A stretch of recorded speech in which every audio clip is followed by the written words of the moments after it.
yours? You're gonna have to move that up, right?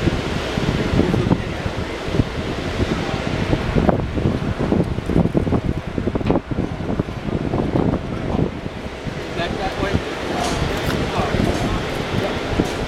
See, they get one in and then they work together, lining up the offside. It's a team effort there. Oh. Try it again. This is the part where the oil comes into play. Watch your fingers.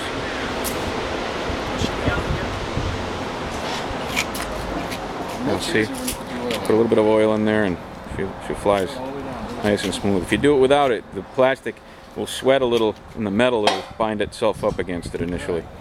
Now,